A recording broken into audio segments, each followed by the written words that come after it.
So we have Boruto 2 Blue Vortex chapter 5, and we got a whole lot to talk about when it comes to this chapter. From the flashback between Boruto and Sasuke training together, them fighting code where Sasuke eventually turns into a tree, the Shinju's motivations, Amado and Sumire's important conversation about their memories being altered, and Boruto finally returning home where he meets Sarada for the first time in over 3 years. Boruto chapter 5 takes a much slower approach compared to the first 4 chapters of 2 Blue Vortex. So far with the time skip, we have been moving at a very high pace with a lot of action to reel the fans in. But after the first 4 chapters, I think it was necessary for 2 Blue Vortex chapter 5 to take a much slower approach when it comes to telling the story. Since we got a lot of action and fighting, especially when it comes to showing off Boruto's brand new powers and abilities, I think it's time to actually show what actually happened between Boruto and Sasuke during that 3-year time skip. So to start off the chapter, we actually see Boruto with his hair grown out where he has a sword in his hand, assuming that this is kenjutsu training where Sasuke has taken him under his wing. We know that Sasuke has always trained Boruto. We've seen it in the Boruto movie, the Boruto anime and manga, but it comes to someone like Boruto, even though he has trained under Sasuke for a little bit in part 1, learning the lessons of what it means to be a shinobi and things of that nature, he hasn't really learned a jutsu that was passed on from his sensei, like how Naruto and Sasuke did in original Naruto. And we see in this chapter, when it comes to the flashback between Boruto and Sasuke, Sasuke has told Boruto that in the past year that they have been training, he has basically taught almost all of the moves and methods that he knows, essentially passing down the torch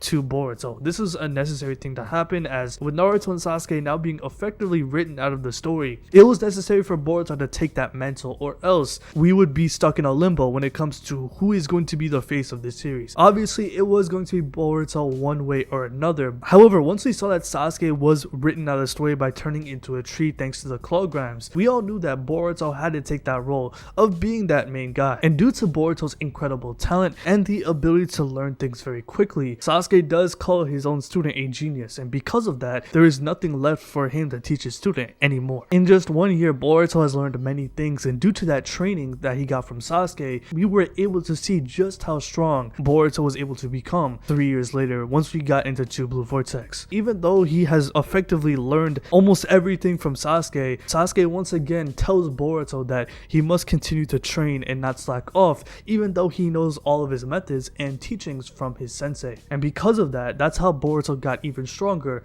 later on. As we see later in the chapter, when they are fighting code, they are pushed to a corner from all the holograms and are overwhelmed by the power of code. And because of this, Sasuke tells Boruto that he must continue to get stronger since they couldn't take down code at that time. Sasuke then gives Boruto an ultimatum, telling him to survive at all costs and to run away, and eventually hone all of his skills that he was taught by Sasuke to take down code. And before Sasuke sacrifices himself to allow Boruto to escape, he does say that he should keep on training to the point where no one will be able to stop you, and to make sure to look over Sarada. And this is where we see Sasuke run off to fight the holograms in a very well drawn panel by Ikimoto to show essentially the perspective of Boruto, where he does see Sasuke run off to fight the holograms. And because of this, as the night has passed, Sasuke has now turned into a tree thanks to being bitten by one of the holograms, where Boruto has taken his master's sword. Later in the chapter, we see the Shinjus discussing amongst each other when it comes to their motivations and the ability to learn more, since they all now have self-awareness. In the Hidden Leaf Village, there has been some Konoha ninja that were bitten by the holograms,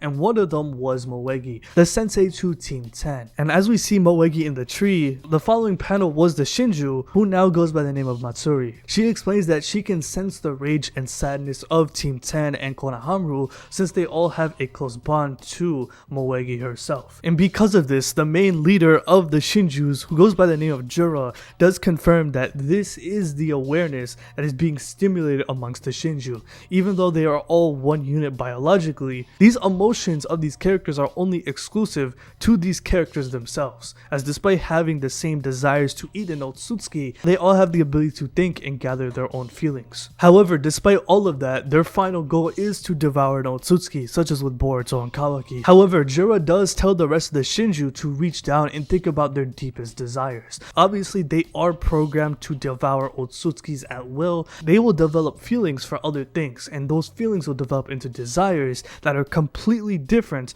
than just devouring an Otsutsuki themselves, which is completely different from the normal tensei tales that we have seen. And Jorah even explains that he doesn't even know why he feels this way. However, his deepest desire, which he does say is instinctual, is for some reason to devour Naruto himself. I didn't really think this was gonna happen simply because Naruto is sealed away. He's been sealed away since the end of part 1. And with someone like Jorah who has a similar appearance to the likes of Ishiki/Jigen, it's kind of ironic for him to say this considering that Naruto and Ishiki have always had some sort of a rivalry. Obviously, when Jigen and Naruto first met, Jigen was able to get the upper hand due to him being much stronger than him and when he fought both Naruto and Sasuke. Round 2 went to Naruto because he had the Baryon mode, where eventually Kawaki was able to finish him off. Now that Jorah is here, he is now targeting Naruto, which is just so funny to see considering that this is essentially round 3. I don't know if Naruto's gonna come back any soon. I didn't really expect this to happen considering that I thought Naruto was gonna stay out of this for a very long time. And if Jorah does find a way to bring back Naruto into the main storyline again, this will enrage Kawaki. We already know how Kawaki feels about Naruto, and one of the main reasons why he wanted to seal Naruto away is to protect him from these threats such as the Otsutskis and now the Ten Tails. And with the main leader of the Shinju's Jorah, his deepest desire outside of devouring an Otsutsuki is to devour Naruto, which even confuses the other Shinjus who realize that even Naruto himself isn't even an Otsutsuki. And from there, thanks to Jorah giving into his own instincts, the other Shinjus think about their deepest desires on who they want to target outside of just a regular Otsutsuki. Matsuri then follows her instincts and then says she wants to devour Konoha, which is ironic considering that she was created thanks to Moegi being turned into a tree. And we already know how Moegi's relationship is with Konoha since they are childhood friends and they grew up together in Konoha. Not only that, she is the sensei of Team 10, so most likely she will have to eventually battle them. And then next we have the Sasuke Shinju, who goes by the name of Hidari, who also follows his instincts and says that his target is going to be Sarada Uchiha. And finally with the Bug Shinju, he actually targets Ada, and it really catches me off guard with this one because it took me by surprise considering that it does seem like the Bug Shinju was able to sense Ada as if they were talking on a similar wavelength, similar to like how Boruto and Kawaki can sense each other, because the way the panels was showing it, it does look like in an alternate reality the Bug Shinju went up to Ada and told her that she is watching them, and that's where he decided that his target is going to be Ada herself. And because of this, Ada, looking through her Senringan, she gets a little bit shook. The fact that he is able to sense and essentially see that Ada is watching over him and also has the ability to communicate with her shows you that this Bug Shinju has crazy awareness. These characters are on a whole nother level to the point where even Ada herself is caught by surprise. I think it's pretty unique when it comes to all of these villains because even though they have their own consciousness, they all have different names. When it comes to their physical appearance and when it comes to their instinctual desires, all of their targets that they want to go to, their physical embodiments of these characters all have had previous relationships with the characters that they want to target. This really establishes that these 4 Shinjus aren't a fluke after all. Even though Boruto did run away since it was a 4v1, the fact that these villains are targeting other characters that are not Otsutsuki, not only does it bring more of these characters into the fray, but it also allows these characters to get some more shine, especially in battle. After all, this is a battle shonen. I understand there's other aspects when it comes to this series, but we all want to see motherfuckers box, and when it comes to some of these characters in the manga, they don't really get that shine. With Matsuri, who is the physical embodiment of Moegi, she wants to devour Konoha, which means we are going to get all of these Shinjus that are targeting these characters. Most likely, these are going to be future battles between the targets and the Shinjus themselves, meaning that Konoha, after getting slandered so much for years that he's been present, after getting annihilated by Kara members and fodder filler characters and whatnot, he's finally gonna get his shine.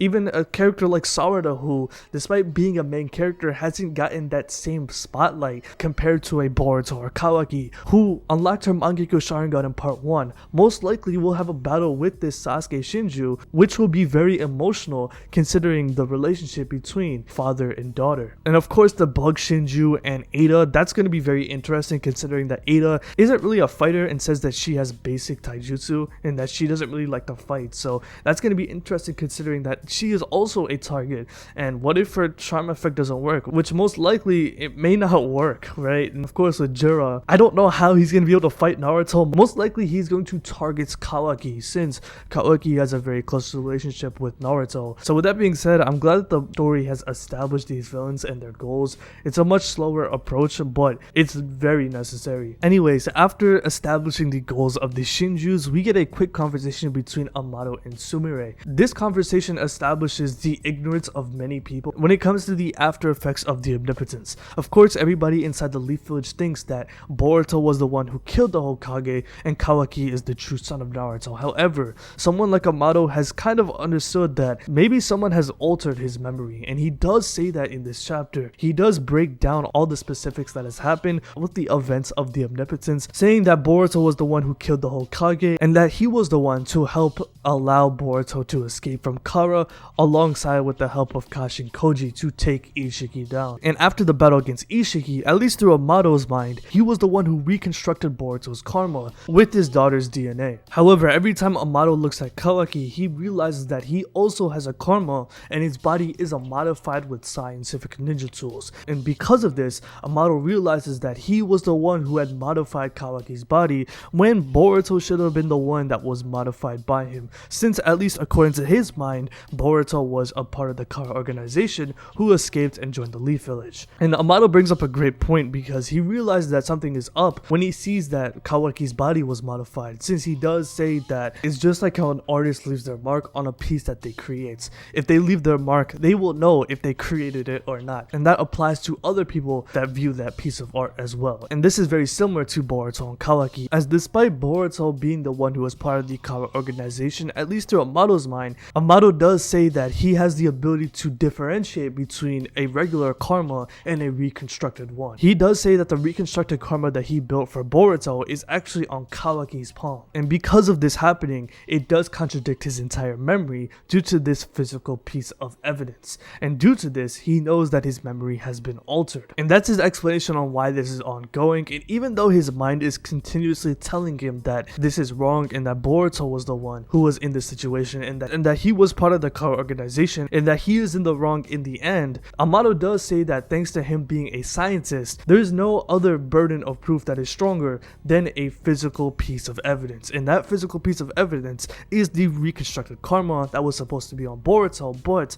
it is on Kawaki's body. And due to Amado's thinking, Sarada and Sumire realize that most people will only believe their memory over any physical piece of evidence, simply because most people aren't capable of doubting their own vivid memory. And that just shows you that there is a different level of intelligence with some of the characters in this series. A character like Sasuke or Amado and potentially Shikamaru will and should have the ability to deduce that their memory has been altered thanks to pieces of physical evidence that has been occurring. And when Sumire says this, Sarada realizes that the way Sasuke was able to understand that his memory was altered was when Sarada unlocked her Mangekyou Sharingan. That's when he realized that something was going wrong. That's when he realized that something was going terribly wrong that he needs to understand. And that's what Sasuke tells Boruto in the flashback at the beginning of the chapter, saying that he knows that his memory has been altered, but the only way that this can be fixed would be through the likes of Sarada and Boruto, who are not affected by the omnipotence. Would be through characters like Boruto, Sarada, and Sumire to stop the after effects that are happening on most of the characters in this series. And I'm glad the story is taking an approach to this when it comes to the omnipotence, because I'm gonna be real here. Some of these characters in Boruto are incredibly intelligent. Some of the characters in Boruto are incredibly intelligent. It would be stupid for someone like Amado or Sasuke not to be able to put two and two together.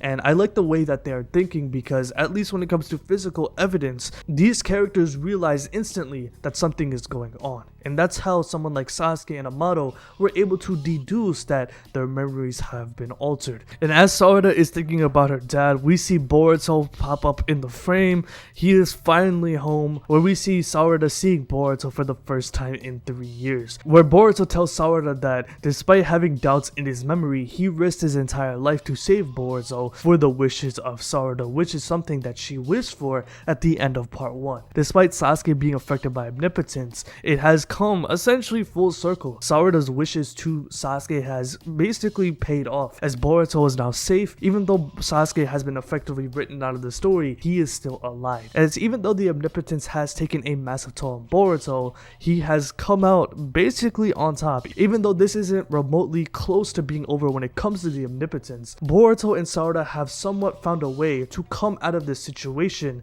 not dead. And because of that, I kind of see this as a massive W for someone like Boruto and Sarada. Thanks to her wishes, this has come full circle where we see Sarada hug Boruto after not seeing her best friend for over 3 years. And when it comes to Boruto chapter 5, this was a very necessary chapter, very dialogue heavy, but this was needed when it comes to giving context on what has happened, especially with someone like Sasuke who was turned into a tree. I think this is a pretty good chapter, nothing too crazy, but very necessary and needed dialogue. So let me know how you guys feel about this chapter in the comment section below. What you guys think about this chapter? How do you guys feel about these Shinju's goals? Amongst all of the Shinju, who do you think is going to be the most dangerous? And not the strongest, but the most dangerous when it comes to their abilities and what they're going to do when it comes to the story. Let me know how you feel about all of that in the comment section below. So if you like this video, hit that like button, subscribe, hit the bell as well, and have a good day. Peace.